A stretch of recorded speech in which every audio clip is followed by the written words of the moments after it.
للہ تبارک و تعالی علی کل حال والصلاة والسلام علی خاتم المرسلین و امام المہدیین محمد مصطفیٰ صلی اللہ تعالی علیہ وسلم کی ذات گرامی پر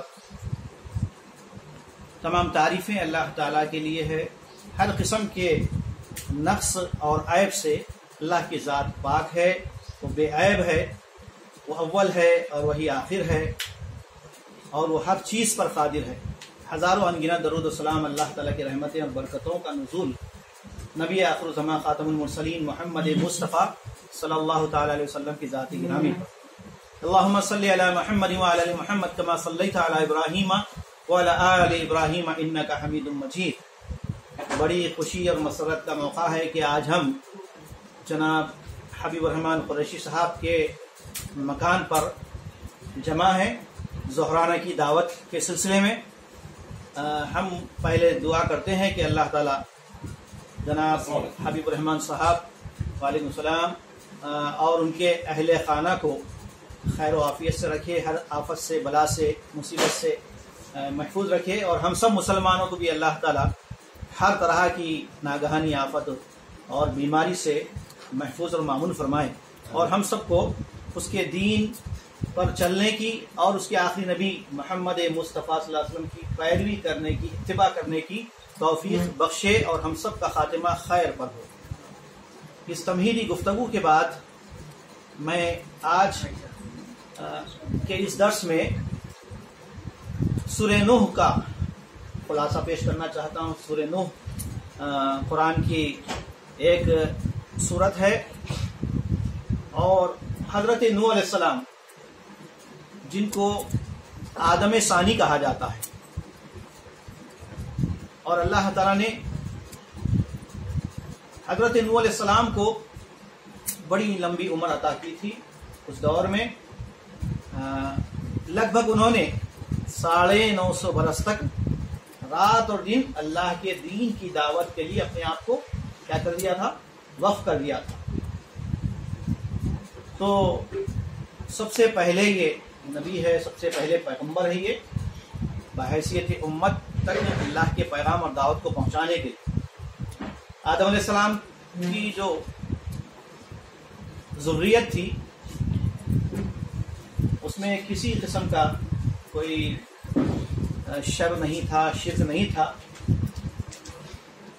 شرک کا وجود حضرت نوح علیہ السلام کے دور سے ہوا، اور وہیں سے اللہ تعالیٰ نے پیغمبروں کا ایک سلسلہ شروع کیا۔ تو آئیے آج ہم آج کے درس میں سورہ نوح کی تلاوت کے ساتھ نوح علیہ السلام کا واقعہ بیان کرتے ہیں۔ اعوذ باللہ من الشیطان الرجیم، بسم اللہ الرحمن الرحیم۔ انا ارسلنا نوحا الى قومه ان انذر قومك من قبل ان يأتيهم عذاب علیم۔ یہ سورہ نوح مکی صورت ہے، یعنی مکے میں نازل ہونے والی صورت ہے، اور مکے میں جو صورتیں نازل ہوتی ہیں اس کا موضوع یا اس کا عنوان عام طور پر توحید، رسالت اور آخرت ہوتا ہے۔ یہ تین اہم مضامین پر مکی صورتیں مشتمل ہوتی ہے۔ چنانچہ اس صورت میں، سورہ نوح میں، دعوت توحید، اللہ کے بندوں کا اللہ کے عبادت کی طرف لے آنے کی ایک دعوت ہے، پیغام۔ تو اللہ تعالیٰ نے فرمایا کہ ہم نے نوح کو ان کی قوم کی طرف مبعوث کیا، یعنی نوح علیہ السلام کو ان کی قوم کی طرف نبی بنا کر بھیجا، اور جس مقصد کے لیے اللہ تعالیٰ نے بھیجا ہے اس کا ذکر بھی کیا ہے۔ ان انذر قومک، پیغمبروں کو دو عظیم مقصد کے لیے بھیجا جاتا ہے، ایک انذار ہوتا ہے اور دوسرا تبشیر ہوتا ہے۔ انذار اور تبشیر۔ انذار کے معنی ہیں دوزخ کی آگ سے ڈرانا، برے کام کے انجام سے ڈرانا، یہ انذار کا پہلو ہوتا ہے۔ اور تبشیر کا مطلب ہوتا ہے جو لوگ ایمان لائیں گے، نیک اعمال کریں گے، عمل صالح کریں گے، ان کو بشارت سنانا، خوشخبری سنانا۔ کس بات کی خوشخبری؟ جنت کی خوشخبری۔ تو جہنم سے ڈرانا اور جنت کی خوشخبری سنانا، یہ تمام انبیاء کرام کی دعوت میں شامل ہوتی ہے چیز۔ چنانچہ اللہ تعالیٰ نے حضرت نوح کو ان کی قوم کی طرف مبعوث کرتے ہوئے فرمایا انذر قومک، تم اپنی قوم کو ڈراؤ۔ کس سے ڈراؤ؟ اس فانی دنیا کے پیچھے پڑنے سے ان کو بچاؤ۔ یہ دنیا فانی ہے اور اس دنیا کے بعد ایک دوسری دنیا آنے والی ہے جس کو آخرت کہا جاتا ہے۔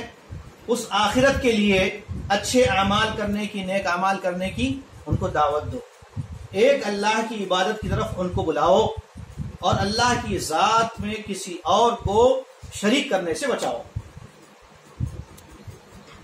تو سارے انبیاء اکرام کی یہ دعوت کو اگر ہم قرآن کی روشنی میں دیکھتے ہیں تو دو باتیں سامنے آتی ہیں۔ ایک چیز کی پیغمبر دعوت دیتے ہیں اور ایک چیز سے منع کرتے ہیں۔ توحید کی دعوت دیتے ہیں اور طاغوت سے منع کرتے ہیں۔ توحید کی دعوت کا مطلب ایک اللہ کی عبادت کرنا، ایک اللہ کی پرستش کرنا کیا کہلاتا ہے؟ توحید کہلاتا ہے۔ تو توحید کی دعوت دینا، توحید کا اقرار کروانا اور طاغوت سے بچانا۔ فمن یکفر بالطاغوت ویؤمن باللہ، یعنی اللہ کے علاوہ جن جن چیزوں کی پرستش اور پوجا ہوتی ہے ان سب کا بائیکاٹ کرنا، ان سب کو ریجیکٹ کرنا۔ اور یہی چیز ہم کو کلمہ طیبہ میں ملتی ہے، لا الہ الا اللہ، نہیں کوئی معبود برحق سوائے اللہ کے، نہیں کوئی معبود برحق سوائے اللہ کے۔ تو برحق معبود، سچا معبود صرف اللہ ہے، اور اللہ کے علاوہ جتنے معبود ہیں وہ برحق معبود نہیں ہیں، سچے معبود نہیں ہیں، وہ جھوٹے معبود ہیں، وہ معبودان باطلہ ہیں۔ کیوں؟ کہ وہ خدا نہیں ہے، لوگوں نے ان کو خدا بنا لیا اپنے ہاتھوں سے، جن کو مورتی بنائی، ان کی پرستش کی، اس کی پوجا کی، ان کو خود پیدا کیا اپنے ہاتھوں سے۔ تو جو پیدا کیے گئے ہیں وہ خدا ہو سکتے نہیں ہو سکتے۔ تو جو ذات ہمیشہ سے ہے اللہ کی اور ہمیشہ رہنے والی ہے، وہی الہ اور معبود ہو سکتا ہے۔ تو اللہ تعالیٰ نے حضرت نوح سے کہا انذر قومک، اپنی قوم کو ڈراؤ، من قبل ان یاتیہم عذاب علیم، دردناک عذاب آنے سے پہلے ڈراؤ، دردناک عذاب۔ تو اللہ تعالیٰ کسی قوم کو ہلاک نہیں کرتا جب تک کہ اس قوم میں کوئی رہبر کو، کوئی ہادی کو اور کوئی نبی کو نہیں بھیج دیتا، اتمام حجت کر دیتا ہے۔ وما كنا معذبین حتی نبعث رسولا، اللہ تعالیٰ فرماتا ہے ہم کسی بستی کو، کسی ملک کو ہلاک نہیں کرتے جب تک کہ اس ملک میں، اس بستی میں ہدایت دینے والے نہ بھیج دیں۔ تو پہلے اللہ تعالیٰ کیا کرتا ہے؟ نبیوں کو بھیجتا ہے، توحید کی دعوت دینے والوں کو بھیجتا ہے۔ یہ لوگ اپنا کام کرتے ہیں، توحید پھیلاتے ہیں اور شرک مٹاتے ہیں۔ اس کے بعد اگر لوگ انکار کرتے ہیں تب اللہ تعالیٰ کیا کرتا ہے؟ چھوٹا عذاب دیتا ہے، بڑا عذاب نہیں، چھوٹا عذاب۔ وَلَعَذَابُ الْآخِرَةِ أَكْبَرُ لَوْ كَانُوا يَعْلَمُونَ۔ چھوٹا عذاب کیا ہے؟ جیسے بنی اسرائیل میں کئی عذاب آئے تھے، اور آج بھی ایک اسی قسم کا ٹڈی دل کا عذاب آیا ہے اڑیسہ کے اس طوفان میں، سیلاب میں، اور ابھی خبر ملی ہے کہ وہ تلنگانہ کے بارڈر پر بھی پہنچ رہا ہے۔ ٹڈیوں کا ہزاروں لاکھوں کی ٹڈیاں ہیں، اور نیوز یہ آئی ہے کہ وہی ٹڈیاں جو بنی اسرائیل قوم میں، جس کا ذکر اللہ تعالیٰ نے قرآن میں کیا ہے، 8 قسم کے عذاب آئے تھے، ان گنت لاکھوں ٹڈیاں پوری بستی میں چھا گئے تھے۔ پھر اس کے بعد اس کا عذاب آیا، خون کا عذاب آیا۔ میں نے کنووں میں جب پانی نکالتے تھے لوگ تو پانی نہیں آتا تھا، خون نکلتا تھا، یہ بھی عذاب آیا تھا۔ اور مینڈکوں کا عذاب آیا تھا، برتنوں میں مینڈک، کھانے کی چیزوں میں مینڈک، ہر چیز میں مینڈک، اس کا ذکر قرآن میں ہے۔ اور پھر ٹڈیوں کا عذاب آیا تھا، والقمل والضفادع، اور جوؤں کا عذاب، لوگوں کے سروں میں، جسموں میں اتنی جواں بھر گئے تھے۔ یہ سب عذاب پہلے آ چکے ہیں پہلے قوموں پر، اس کا ذکر قرآن میں اللہ تعالیٰ نے فرمایا ہے۔ اور وہی 8 عذابوں میں سے ابھی ایک عذاب آ چکا ہے، اس لیے ہر آدمی، ہر شخص اپنی موت کو یاد کرے، آخرت کی فکر کرے، اس کی تیاری کرے اور اللہ کے عذاب سے ڈرے۔ تو نوح علیہ السلام کو اللہ تعالیٰ نے حکم دیا کہ تم اپنی قوم کو عذاب آنے سے پہلے ڈراؤ، ان انذر قومک من قبل ان یاتیہم عذاب علیم، کہ اگر تم نافرمانی کرو گے، اللہ کے ساتھ شرک کرو گے تو اللہ تعالیٰ اپنا عذاب بھیجے گا۔ اب جو عذاب آیا ہے کرونا وائرس کا، وبائی مرض، پوری دنیا کہاں ہے؟ اب لاک ڈاؤن میں ہے، پوری دنیا قید خانے میں ہے، ہر آدمی کا گھر اس کا قید خانہ بنا ہوا ہے، تو پورے جو ہے ڈیٹینشن سینٹرز میں ہے۔ وہ لوگ جو دوسروں کو بولتے تھے کہ ہم ان کو ڈیٹینشن سینٹر میں ڈالیں گے، وہ خود ڈیٹینشن سینٹر میں آ چکے ہیں۔ اللہ کا عذاب جب آتا ہے تو پوری بستی کو ہلاک کر دیتا ہے۔ تو اس عذاب کے آنے سے پہلے توبہ کریں، اللہ کی طرف رجوع ہو جائیں۔ یہ اللہ تعالیٰ کی اس آیت سے، اس پیغام سے ہم کو یہ سبق ملتا ہے۔ ایسا نہیں کہ یہ سورہ نوح پڑھ رہے ہیں، یہ تو پرانے پیغمبر کا واقعہ ہے، اس سے ہم کو کیا لینا دینا نہیں۔ ہر واقعے میں ہمارے لیے اس دور میں عبرت ہے، سبق ہے اس میں۔ فَاعْتَبِرُوا يَا أُولِي الْأَبْصَارِ، اے آنکھ والو عبرت حاصل کرو۔ تو اب نوح علیہ السلام نے اپنی دعوت کا آغاز شروع کیا۔ کیسے شروع کیا؟ قَالَ يَا قَوْمِ إِنِّي لَكُمْ نَذِيرٌ مُبِينٌ، کہا نوح نے اے میری قوم کے لوگوں میں تمہیں کھلا ڈرانے والا ہوں۔ ایک ایک جملے کو نوٹ کر لو، کیا کہا؟ یہ نہیں کہا کہ تم غیر قوم ہو، تم مشرک ہو، کافر ہو، یہ نہیں کہا۔ کیا کہا؟ یا قومی، میری قوم، میری قوم کہا۔ تو جو ہندو ہے، کرسچن ہے، سکھ ہے، عیسائی ہے، یا جین مت کے ہے، یا دوسرے کسی بھی مذہب کے ماننے والے ہوں، قرآن سے ہم کو یہ سبق ملتا ہے کہ وہ لوگ ہمارے اپنے ہیں، غیر نہیں ہے، وہ ہمارے اپنے ہیں، ہماری قوم ہے وہ۔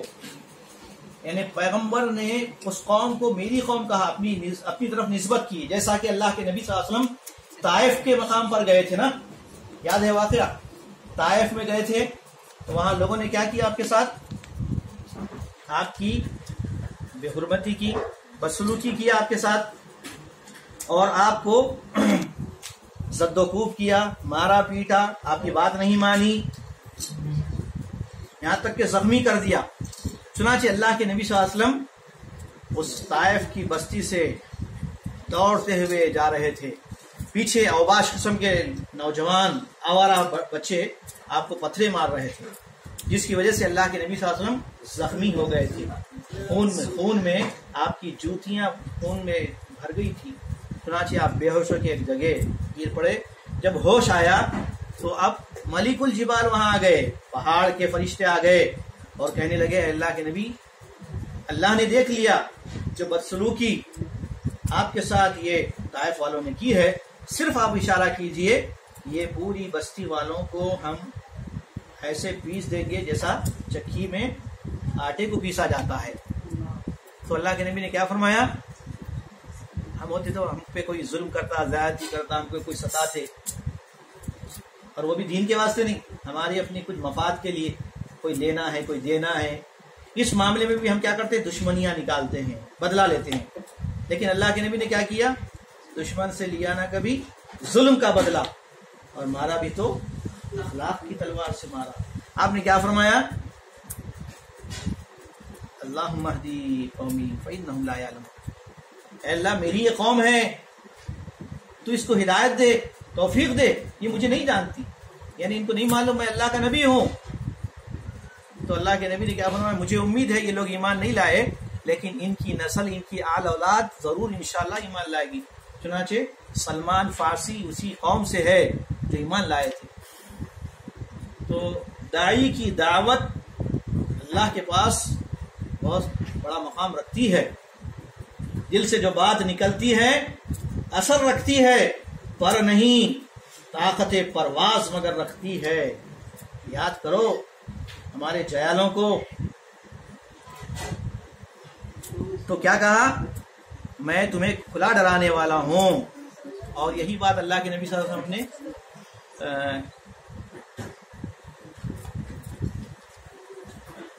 اس پہاڑ پر کھڑے ہو کر قریش کو جمع کیا، اہل قریش کو جمع کیا، اور قبا کی پہاڑی پر آپ صلی اللہ علیہ وسلم نے سب سے پہلے اپنی قوم کو مخاطب ہو کر فرمایا یا قومی یا ایھا الناس قولوا لا الہ الا اللہ تفلحوا تملکوا العرب والعجم، اور آپ نے اس موقع پر یہ بھی فرمایا تھا اے لوگو انی انا النذیر العریان، اے لوگو میں کھلا ڈرانے والا ہوں۔ تو یہ اس زمانے کا ایک سینٹنس تھا، جملہ تھا۔ جب پوری قوم کو جمع کرنا ہوتا ہے تو کیا کرتا تھا آدمی، کوئی ہنگامہ واقعہ ہونے والا ہے، کوئی آفت آنے والی ہے، تو آج کیا کرتے ہیں، پولیس جو ہے جیسا اعلان کرتے ہیں مائک سے، ہاں، تو اس زمانے میں کیا تھا، اونچے پہاڑ پہ ایک آدمی کھڑا ہو جاتا، کیسا کھڑا ہوتا، برہنہ کھڑا ہو جاتا، کپڑے نہیں تھے جسم میں، برہنہ کھڑا ہوتا۔ اس دور کا یہ اعلان کرنے کا ایک طریقہ تھا۔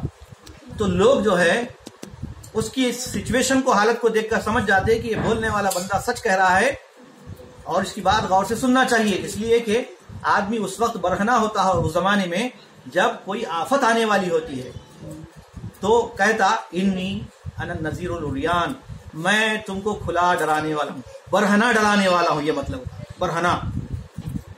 تو اللہ کے نبی صلی اللہ علیہ وسلم نے بھی یہی جملہ استعمال کیا، لیکن وہ سچویشن نہیں اپنائی، برہنہ نہیں ہوئے آپ نے وہ جملہ اختیار کیا۔ تو اس سے معلوم یہ ہوتا ہے جو زمانے جاہلیت کے کچھ پیغام، کچھ اصطلاحات، کچھ جملے جس میں شرک نہیں ہے، غلط بات نہیں ہے، تو اس کو ایکسپٹ کرنے میں، اختیار کرنے میں کوئی قباحت نہیں ہے۔ خذ ما صفا داما قدر، اچھی چیز کو لے لو اور بری چیز کو چھوڑ دو۔ تو کہنے کا مطلب یہ ہے کہ اللہ کے نبی صلی اللہ علیہ وسلم نے وہی اصول اپنایا تھا، کیا، اے لوگوں میں کھلا ڈرانے والا ہوں۔ پھر آپ نے کیا فرمایا، اگر میں تم سے یہ کہوں میں اس پہاڑی پہ کھڑا ہوا ہوں اور میں دیکھ رہا ہوں پیچھے ایک لشکر جرار، ایک فوج ہے جو عنقریب تم پر حملہ بولے گی، حملہ کر دے گی، کیا تم میری اس بات کو یقین جانو گے؟ تو سارے قریش قبیلے کے، خاندان کے سارے لوگوں نے کیا کہا، ایک زبان ہو کر، بے شک آپ کو ہم نے سچا پایا ہے، ہم نے تجربہ کر کے دیکھ لیا ہے، آپ قد جربنا کا صادقہ، ہم نے تجربہ کر کے دیکھا، آپ کو سچا پایا ہے ہم نے، آپ جو بھی کہیں گے ہم مان لیں گے۔ تو اللہ کے نبی صلی اللہ علیہ وسلم نے ایک حکمت عملی اختیار کی اور کہا کہ لوگوں پھر میری بات کو سچ مان لو، قولوا لا الہ الا اللہ، کہہ دو اللہ ایک ہے، تفلحوا، فلاح پاؤ گے، تم کامیاب ہو جاؤ گے، تملک العرب والعجم، عرب اور عجم کے بادشاہ بن جاؤ گے۔ جیسے ہی ایک جملہ سنا اہل قریش نے، جو کئی برسوں سے، بلکہ 2000 سال سے، یعنی یوں سمجھو کہ حضرت ابراہیم علیہ السلام کے بعد اور پھر نوح علیہ السلام، پھر موسیٰ علیہ السلام، عیسیٰ علیہ السلام کے بعد جو طویل وقفہ رہا، اس وقفے تک لوگ بت پرست ہو گئے تھے، کوئی توحید پرست نہیں تھا، ایک بھی نہیں تھا۔ تو سب سے پہلے توحید پرست جب مکے میں اللہ تعالیٰ نے جن کو مبعوث کیا ہے وہ اللہ کے نبی تھے اکیلے، اور جتنے تھے وہ لوگ قریش کے، وہ لوگ اتنے بت پرست ہو گئے تھے کہ توحید کے مرکز کعبۃ اللہ میں جو ابراہیم خلیل اللہ نے ایک اللہ کی عبادت کے لیے بنایا تھا، وہاں پر اللہ کے نبی صلی اللہ علیہ وسلم کے نبی بنائے جانے تک کتنے بت آ گئے تھے، 360 بت ہو گئے تھے۔ تو اس کا مطلب یہ ہوا کہ ہر دن ایک بت کی پوجا ہوتی تھی، سال میں 360 دن ہوتے، 365 دن ہوتے، تو اس طرح ہر دن ایک بت کی پوجا کرتے تھے۔ آج جس بت کی پوجا کرتے اس کو چھوڑ دیتے، پھر دوسری بت کی کرتے، تو ان کے 360 بت تھے۔ تو اب بتانا یہ ہے کہ ان کے ذہن و دماغوں میں 360 کا ورڈ بیٹھا ہوا تھا۔ بت کتنے ہیں، خدا کتنے ہیں، 360۔ اب اللہ کے نبی فرما رہے ہیں کہ قولوا لا الہ الا اللہ، ایک اللہ کو مانو۔ جو دعویٰ کر رہے تھے ابھی، آپ کی بات کو ہم سچ مانیں گے، لیکن جیسے ہی اللہ کے نبی نے توحید کی بات رکھی، ایک اللہ کی عبادت، الہ واحد کی بات رکھی، سب بفر گئے، غصے میں آ گئے، حتیٰ کہ آپ کا چچا ابو لہب نے کیا کہا، تبت لک یا محمد الہذا جمعتنا، بدعا دیا اس نے، اس لیے جمع کیا تھا ہم کو یہاں، تیرا ستیہ ناش ہو، ایسا جملہ اس نے کہا، نعوذ باللہ۔ ابو لہب تو اللہ تعالیٰ نے تبت یدا ابی لہب و تب، ابو لہب تیرے ہاتھ خاک آلود ہو جائیں، تو تباہ برباد ہو جائے۔ تو اللہ تعالیٰ نے نبی صلی اللہ علیہ وسلم کو بھیج کر سب سے پہلی جو دعوت دی ہے وہ جہنم کی آگ سے بچانے کی اور ایک اللہ کی پرستش کی اور فلاح کی یعنی جنت کی۔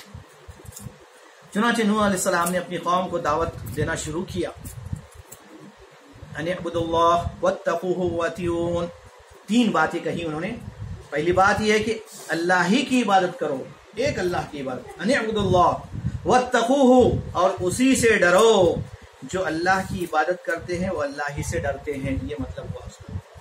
واتیون، اور ان کے اندر ایک تیسری صفت بھی آتی ہے، جو اللہ کی عبادت کرتے ہیں وہی اللہ سے ڈرتے ہیں اور وہی نبی کی اطاعت بھی کرتے ہیں۔ سمجھے؟ نبی کی اطاعت بھی کرنا ہے، اللہ کی عبادت بھی کرنا ہے اور اللہ سے ڈرنا ہے۔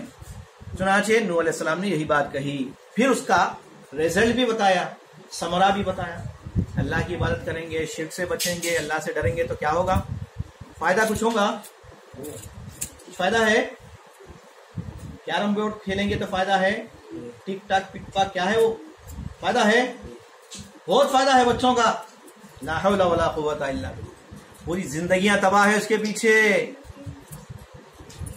جہنم کا ابھی سے بندوبست کر لے رہے ہیں لوگ ٹک ٹاک بنا کے۔ ارے ٹھیک ٹھاک تو ہو جاؤ پہلے، بعد میں ٹک ٹاک کرنا۔ اچھا ٹک ٹاک کرو، غلط نہیں، جھوٹ کا نہیں، فریب کا نہیں، ناچ گانوں کا نہیں، حرام کاموں کا نہیں۔ قول سدید، قولوا قولا سدیدا، سچ بات کہو اگرچہ کہ لوگوں کو کڑوی معلوم کیوں نہ ہو۔ ایک بات بولو بس، میسج پہنچاؤ اللہ کی۔ اللہ نے تم کو دیا ہے، نعمت دی ہے، بھاری بھاری سیل فون ہے ہمارے پاس ماشاءاللہ، 10,000 15,000 20,000 50,000 1 لاکھ، الحمدللہ۔ اس کا صحیح استعمال کرو، ورنہ یہ سیل فون کے ساتھ کہاں جائیں گے؟ دوزخ کی آگ میں جلیں گے، جلیں گے ضرور، بچیں گے نہیں۔ بچنے کا ایک ہی کیا بولیں گے راستہ ہے، نو وے بٹ اسلام۔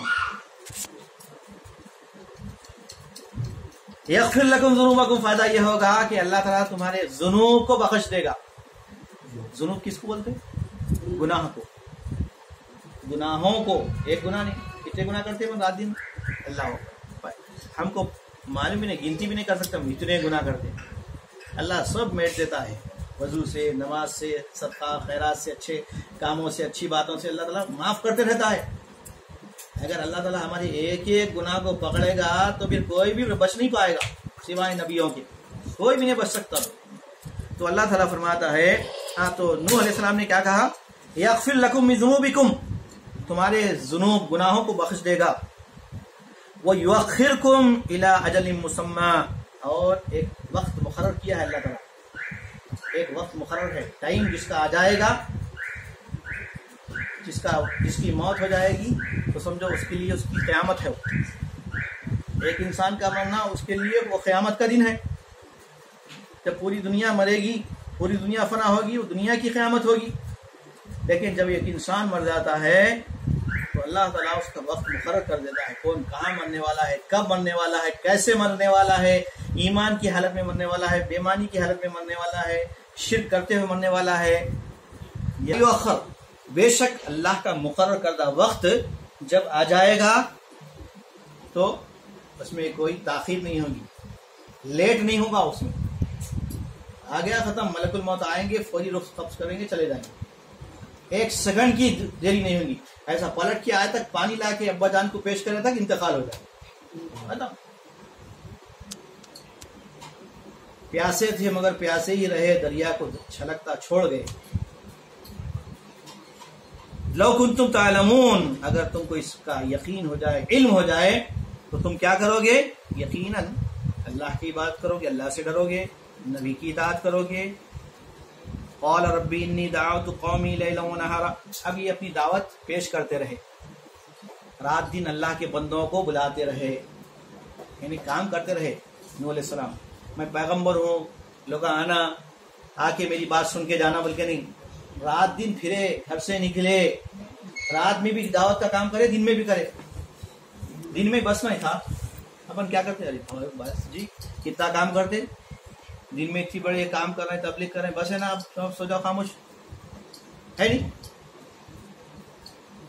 تو اللہ تعالیٰ نے نبیوں کو جو مقصد کے لیے چنتا ہے، نبی انبیاء اکرام اس میں ذرا بھی کوتاہی سستی کاہلی نہیں کرتے. تو کیا کہا؟ اب رپورٹ پیش کیا. نوح علیہ السلام نے اللہ کے دربار میں اس کی رپورٹ پیش کیا ان الفاظ میں. ساتھ اللہ حسین سنو کیا کہا؟ ربی انی دعوت قومی لیلا و نہارا، میرے پروردگار میں نے اپنی قوم کو رات اور دن بلایا تیری طرف، دعوت دی، میں نے لوگوں کو دعوت دی. کون سی دعوت؟ جی توحید کی دعوت. اور تو دوسری دعوت نہیں نا، پیر پوری دعوت نہیں نا.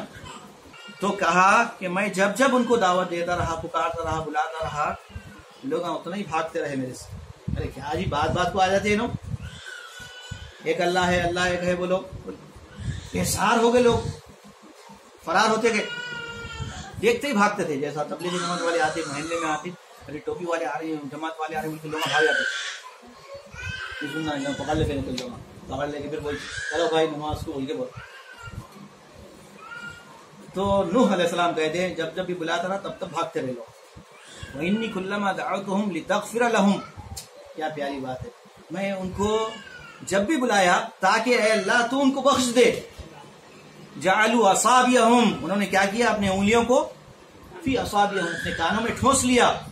وَاسْتَغْشَوْا ثِيَابَهُمْ، اپنے منہ میں اور کیا کیا؟ کپڑا رکھ لیا. ادھر سے بھی بات نہیں جانا، اندر نکلنا. وہ اصروا واستكبروا استكبارا، اور بہت اصرار کیا، بہت تکبر کیا. کہیں کیوں کیا؟ یہ تو ہمارے چلتا پھرتا اٹھتا بیٹھتا تھا، آج یہ کیسا نبی بن گیا جی؟ ہاں اللہ تعالیٰ نبی بنانا تو ہم جیسے مالدار رئیس لوگوں کو بنانا تھا. تکبر کرے، غرور کرے، وہ لوگ بات نہیں مانی. ثم انی دعوتہم جہارا، پہلے چھپ چھپ کے دعوت دیے. میرے بھائی صاحب ایک اللہ کی بات مان لو، توحید اختیار کرو، آہستہ آہستہ بولے. پھر اس کے بعد موقع آیا تو ڈنکے کی چوٹ پہ بولے، کھل کے بولے، آواز بلند بولے. انی دعوتہم جہارا، اعلان کر کے میں نے بلایا. ثم انی اعلنت لهم واسررت لهم اسرارا، یعنی جس ناحیے سے، جس طریقے سے جو ٹرکس اپنانا تھا وہ سب اختیار کر لیا انہوں نے لوگوں کو اللہ کی طرف بلانے کے لیے. لیکن کیا ہوا؟ لوگ جو ہے بات نہیں مانے. فقلت استغفروا ربکم انہ کان غفارا، پھر اس کے بعد کہتے ہیں میں نے لوگوں سے کہا ہے لوگوں تم اپنے رب سے اپنے گناہوں کی بخشش طلب کرو، معافی مانگو، توبہ استغفار کرو. انہ کان غفارا، بے شک وہ خوب بخشنے والا ہے، بہت بخشنے والا ہے. تھوڑے نہیں، بہت بخشنے والا اللہ تعالیٰ. کتنا ہے؟ حدیث میں آتا ہے بندہ اگر زمین اور آسمان کے برابر، زمین اور آسمان کے برابر بھی گناہ لے کر آ جائے اور مگر اس نے میرے ساتھ شرک نہ کیا ہو، تو میں ایسے بندے کو اتنی مغفرتوں کے ساتھ اس کے پاس حاضر ہوں گا، اس کو بخش دوں گا. بندہ اتنے تو گناہ نہیں کر سکتا نا، زمین و آسمان کے برابر. زمین سے آسمان تک کتنا ڈسٹینس ہے معلوم ہے؟ لاکھوں کروڑوں میل کا ہے، کوئی آج تک اندازہ نہیں لگا سکا اتنا. تو اتنے بھی گناہ ہے تو اللہ تعالیٰ کیا کر رہا؟ شرک نہیں کیے ہیں تو معاف کر دوں گا، مگر توبہ کرنا سچی. یرسل السماء علیکم مدرارا، پھر تم پر بارش نازل کرے گا. اس آیت کی تفسیر میں آتا ہے کہ کسی نے عبداللہ بن مبارک رحمۃ اللہ علیہ سے آ کر سوال کیا، مسئلہ پوچھا. کیا پوچھا؟ کہ میں بہت غریب ہوں، محتاج ہوں، آپ میرے لیے دعا کیجئے، کچھ دعا بتلائیے تاکہ میں جو ہے میری غربت، فقیری دور ہو سکے، استغفار کرو. دوسرا آدمی آیا، آگے کہنے لگا کہ میں شادی ہو چکی ہے میری، لیکن ابھی تک اولاد نہیں ہوئی ہے، آپ نے دعا کیجیے کہ اللہ تعالیٰ مجھے اولاد سے نوازے. ان کو بھی انہوں نے کیا کہا؟ جاؤ استغفار کرو. پھر تیسرا آیا، آ کے کہنے لگا کہ ہمارے لیے باغات، کھیتی باڑی کے لیے دعا کیجیے آپ. تو ان کو بھی یہی نسخہ بتایا، جاؤ استغفار کرو. اور خیر سالی ہو گئی تھی، کسی نے آ کر کہا کہ ہمارے بستی میں بارش نہیں ہو رہی ہے، آپ کچھ دعا بتائیے. تو ان کو بھی انہوں نے یہی کہا کہ استغفار کرو. تو استغفار کیا ہے؟ استغفار استغفر اللہ ربی من کل ذنب واتوب الیہ، سارے مسائل کا حل استغفار ہے. ہر مسئلے کا حل کیا ہے؟ استغفار. استغفار کا معنی کیا ہوا؟ اے اللہ میں تجھ سے اپنے گناہوں کی، اپنے سیئات کی، اپنے خطاؤں کی معافی چاہتا ہوں سچے دل سے. توب الی اللہ توبۃ نصوحا. تو اللہ تعالیٰ برکت دیتا ہے استغفار کرنے والوں کے آل اولاد میں، اللہ برکت دیتا ہے استغفار کرنے والوں کے مال میں، اللہ برکت دیتا ہے استغفار کرنے والوں کی کھیتی باڑی میں، اور اللہ برکت دیتا ہے استغفار کرنے والوں کے بستیوں میں اگر خیر سالی ہو. تو یہ ماشاءاللہ استغفار کے فائدے ہیں. پھر اس کے بعد ما لکم لا ترجون للہ وقارا، تمہیں کیا ہو گیا ہے کہ تم اللہ کے لیے ڈرتے نہیں ہو، عاجز نہیں آتے ہو. وقد خلقکم اطوارا، جبکہ اسی رب العالمین نے تمہیں کئی مرحلوں میں پیدا کیا ہے. اس طرح یہ طویل اس صورت میں نوح علیہ السلام کی دعوت پیش کرنے کے بعد لاسٹ میں اس آیت کا خلاصہ بھی پیش کر دینا مناسب سمجھ رہا ہوں میں. تجی ہوئے حضرت نوح علیہ السلام، اللہ تعالیٰ سے ملتجی ہوئے، گزارش کرنے لگے. قال نوح ربی انہم عصونی. اب انجام کیا ہو رہا دیکھو، 950 برس تک تبلیغ کرنے کے بعد کتنے لوگ اسلام قبول کرے، ایمان لائے؟ 950 برس، 100 برس نہیں، 200 برس نہیں، پورے 1000 سال قریب. 1000 سال بلکہ اس کا دگنا کر لو، 2000 سال ہو جائیں گے. نہیں، رات میں بھی کریں نا تبلیغ، 2000 سال ہو جائیں گے قریب. تو اتنے برسوں تک انہوں نے محنت کی، اللہ کے بندوں کو شرک سے بچایا، بت پرستی سے بچایا، ایک اللہ کی طرف بلاتے رہے، تھکے نہیں. آخرکار لوگوں کی بدبختی تھی، لوگ بدبخت تھے، ان کے حصے میں ایمان نہیں تھا. تو کہا کہ انہم عصونی، یہ لوگ میری نافرمانی کرے اللہ. واتبعوا من لم یزدہ مالہ وولدہ الا خسارا. اور ایسی چیز